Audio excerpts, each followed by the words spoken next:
नमस्कार मैत्रिणींनो. आपण काही असं मी शेतात गेलेली होती आणि तिथून हादग्याची फुलं, काही शेवगा. तर आज हादग्याच्या फुलांचं जर मी तुम्हाला एक रेसिपी टाकलेलीच आहे. तर आज आपण शेवगा जो आहे, शेवगासुद्धा तिथूनच आणलेला होता, शेतातूनच आणलेला होता शेवगाच्या. तर ह्या शेवग्याच्या शेंगा आहेत. अशा छान याचे अशा आपण त्याच्यावरची जी साल असते ती काढून घेतलेली आहे.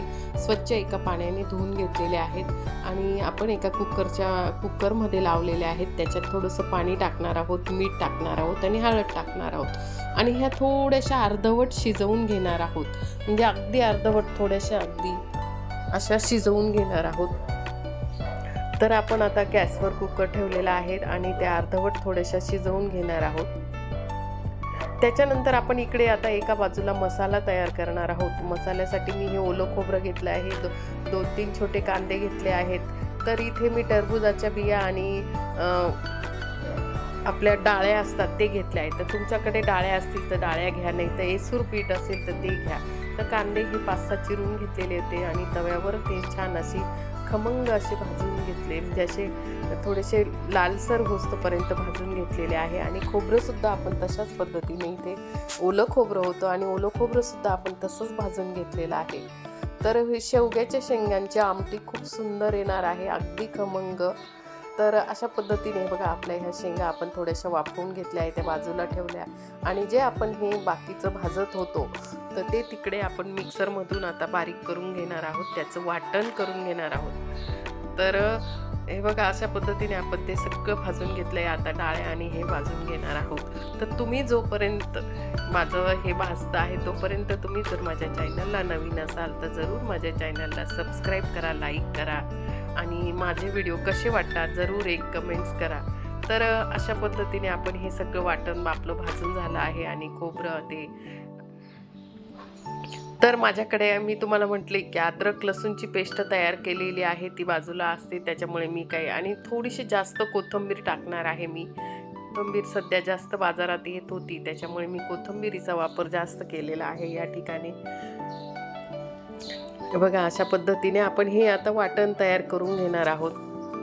तर मला थोडीच भाजी करायची होती, त्याच्यातलंच पाणी मी याच्यात थोडंसं वाटणात टाकलेलं होतं शेवग्याच्या शेंगांचं. तुम्हाला वाटलं तर तुम्ही बाहेरून दुसरं पाणीसुद्धा टाकू शकतात. आणि हे डाळ्यांचं आपण इथे बारीक डाळ्या आणि त्याचं ते सुद्धा आपण असं बारीक करून घेणार आहोत. हे बघा, वाटण करून घेणार आहोत.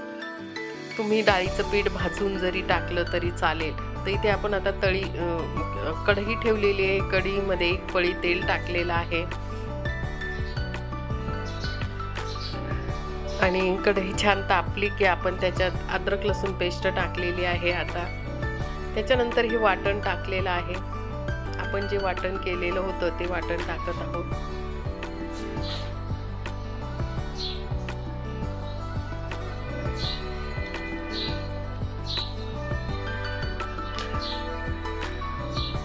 छान असं आपण आता हे वाटण जोपर्यंत आपल्या याला तेल सुटत नाही तोपर्यंत आपण असं परतून घेणार आहोत.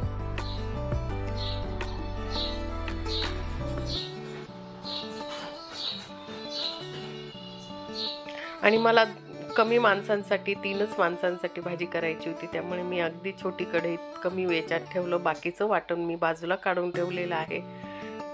तर आपण जिथे ते आपण डाळ्यांचं केलेलं होतं तर त्याच्यात थोडंसं एका वाटीत घेतलेलं आहे, ते मिश्रण असं वाटीत घेतलेलं आहे आणि त्याच्यात थोडंसं पाणी टाकून आणि ते मिश्रण करून आपण एका वाटीत बाजूला करून ठेवलेलं आहे.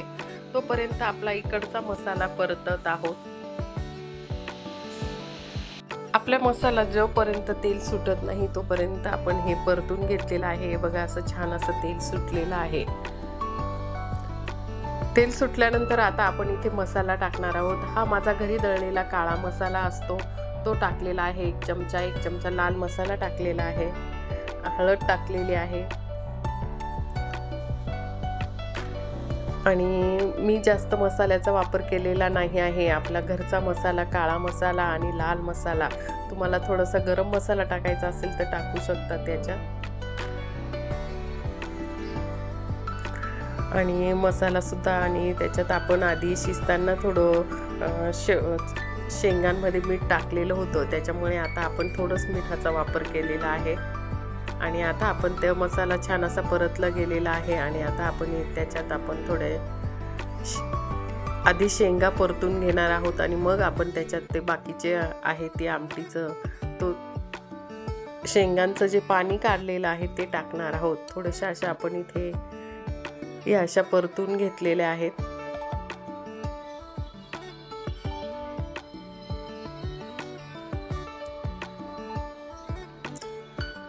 आणि आपण जे डाळ्यांचं केलेलं होतं ते आता आपल्याला ह्या ठिकाणी टाकायचं आहे. आपण जे वाटीमध्ये ते मिश्रण पाणी टाकून करून ठेवलेलं आहे थोडं थोडं टाकून आणि आपण हे बघा अशा पद्धतीने आपण याच्यात टाकलेलं आहे ते. आणि आता आपल्याला जे रस्सा बनवायचा आहे, मला खूप घट्ट रस्सा बनवायचा होता, जास्त काही पातळ रस्सा बनवायचा नव्हता. तर अजून तुम्ही याच्यात गरम पाणी टाकलं आणि तरी छान पातळ अशी आमटी बनवू शकते. आणि छान अशी उकळू दिलेली आहे आपण बघा.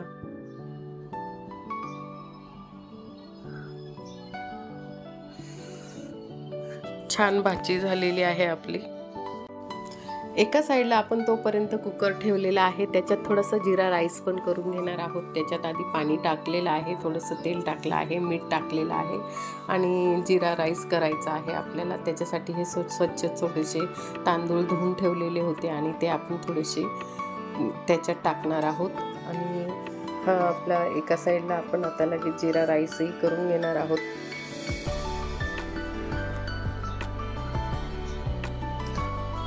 तर तुम्ही माझ्या चॅनलला नवीन असाल तर जरूर माझ्या चॅनलला सबस्क्राईब करा, लाईक करा आणि तुम्हाला कसे वाटतात माझे व्हिडिओ जरूर कमेंट्समध्ये सांगा. बघा आपली इकडे भाजी छान तयार झालेली आहे उकळून आणि मी थोडा घट्टसर रस्सा ठेवलेला आहे.